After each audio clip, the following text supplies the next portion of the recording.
Assalamu alaikum wa rahmatullah ta'ala wa barakatuh. Un proverbe chinois dit « Apprendre une langue, c'est avoir une fenêtre de plus par laquelle contempler le monde. » La question intrigante est « Dieu aurait-il condamné le reste de l'humanité qui ne maîtrise pas la langue originelle à errer dans les limbes de l'ignorance de son existence ? Ou bien toutes ces langues que nous croyons fortuites sont-elles des passerelles pour accéder à son savoir ?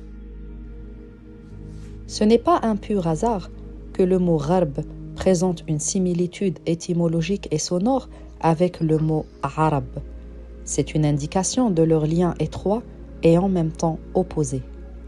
Cette similitude est expliquée par la substitution de la lettre rin par la lettre ain. Gharb signifie cacher et voiler, alors que arab signifie montrer et clarifier. C'est pourquoi le terme gharb était utilisé pour désigner ceux qui se déplaçaient loin et disparaissent tel le coucher du soleil, ghurub.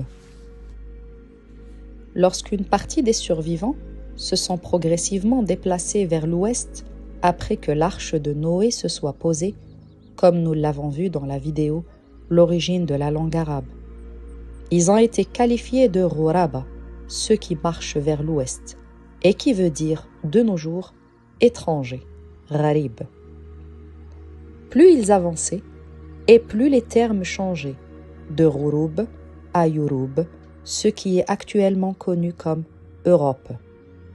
Ceci est un bel éclairci de l'origine du mot Europe, qui jusqu'alors est très très peu connu. La stabilité d'une partie de la population du Moyen-Orient a permis la préservation de la langue originelle, qui est le vecteur de transmission du Coran.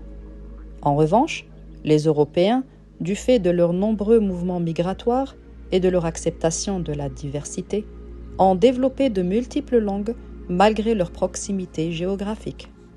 Les caractéristiques distinctives des Européens se traduisent directement dans leur façon de parler et dans leur langue qualifiée de vivante en raison de leur évolution constante. Parmi toutes les langues européennes, l'anglais se distingue en tant que langue fluide, facile à apprendre et largement répandue dans le monde. Peut-on y voir une simple coïncidence ou est-ce un dessein spécifique ? L'anglais n'est pas une langue mondiale par hasard. Elle est le pont qui accède à la langue originelle. Un pont qu'Allah a déterminé afin que sa parole puisse se répandre partout dans le monde et soit accessible à tous. L'anglais est une langue mobile et la plus répandue dans le monde. L'arabe est fixe et elle est remplie de sens et de secrets. L'influence de la langue originelle sur la langue universelle est très importante. La similitude phonétique entre les deux langues n'est pas une coïncidence. Prenons exemple du son « dha » qui veut dire ça en français. En arabe, est à la base des mots de désignation, comme dhaka, dhalikum ou hada. Le mot anglais the est utilisé non seulement pour exprimer l'indication, mais aussi la définition, et cela de la même façon.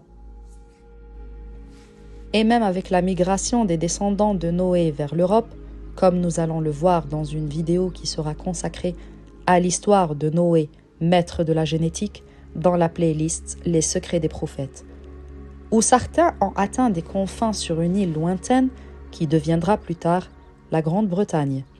Ces derniers ont conservé, malgré le passage du temps, dans leur héritage phonétique, la langue originelle.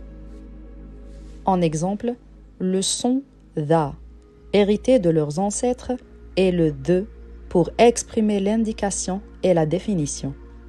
La langue originelle de l'humanité est profondément enracinée dans la langue anglaise, sans que ses locuteurs n'en soient conscients.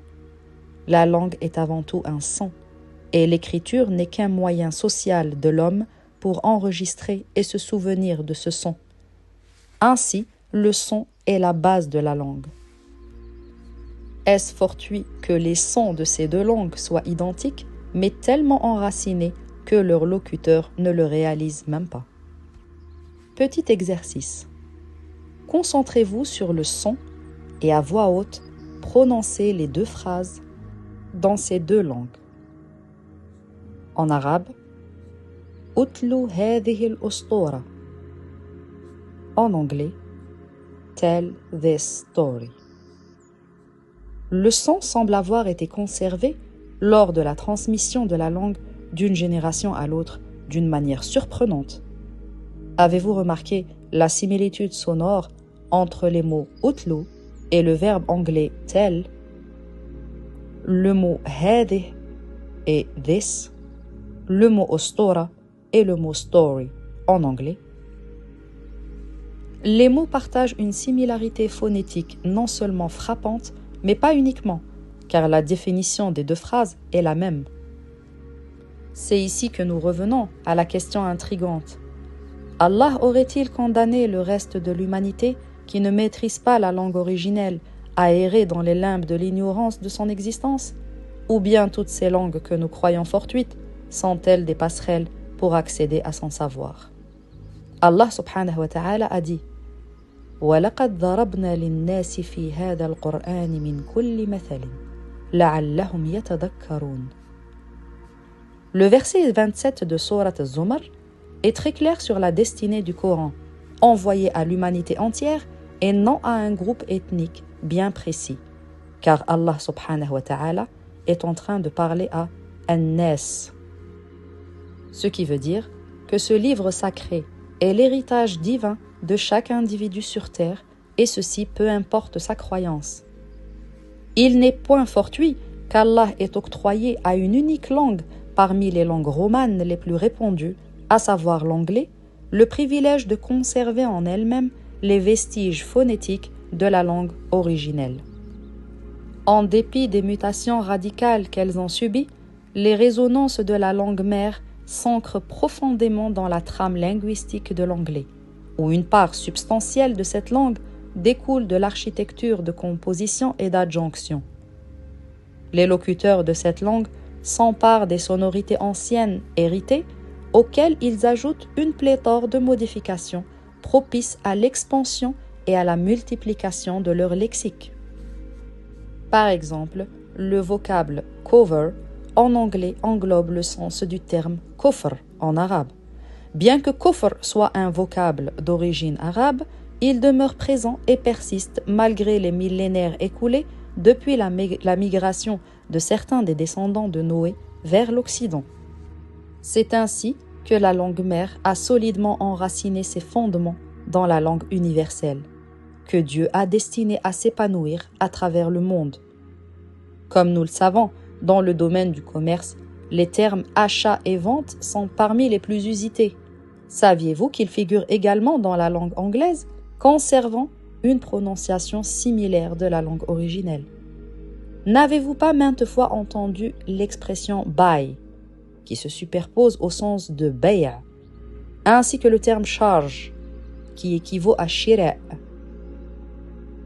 Tels de nombreux vocables, ils n'ont point subi de métamorphose et se sont transmis tels quels. Même le mot udhun se manifeste dans le substrat sonore de l'anglais, dans le vocable audio, d'où découle le terme audience, signifiant auditeur. Au fil du temps, ce dernier a acquis la signification de public pour les anglophones. Le son se propage et se dilate, détaché de sa source sonore originelle, pour prendre une nouvelle extension, enrichie des prolongements appropriés et interconnectés.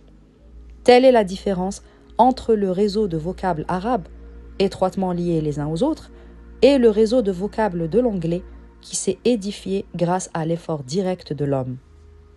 Nous détaillerons un exemple beaucoup plus approprié.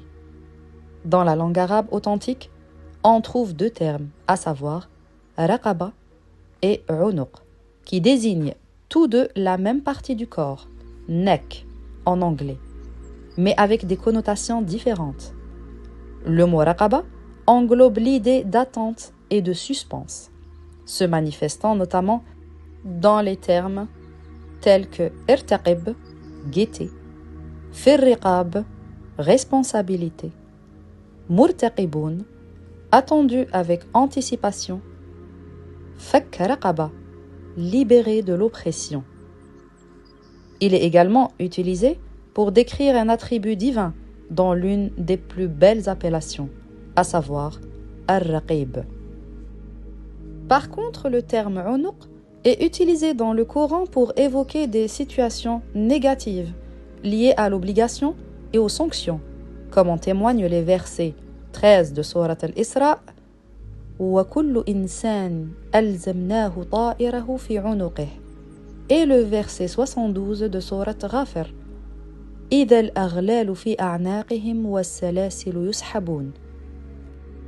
La nuance entre ces deux termes réside dans le fait que Raqaba est plus attribué à la dignité et beaucoup plus raffiné que Unuq, car il se réfère spécifiquement au coup humain et même utilisé dans une des plus belles appellations divines, Ar-Raqib, alors que Unuq décrit le coup des animaux, notamment des chevaux, comme dans le verset 33 de Sourate Sad, Fatafiqa mashan bis-souq wal-a'naq. Les encoulures des chevaux ne sont pas qualifiées de riqab, mais de a'naq, car elles sont tirées, tendues, dirigées et attachées. Lorsque ce sang a été transmis avec les migrants vers l'Occident, il y a des milliers d'années, ils ont emporté avec eux le terme unuq au lieu de raqaba. Ainsi, le son du mot unuq a donné naissance au mot neck en anglais, et à partir de là, ils ont inventé des dérivés tels que necklace, collier, ou naked, à encoulure, et nekti, cravate. Cependant, dans l'arabe, le mot raqaba possède des attributs et des connexions différentes de ceux de unuq. On peut observer que la langue arabe est dotée de sons expressifs et d'un réseau de connexions intrinsèques.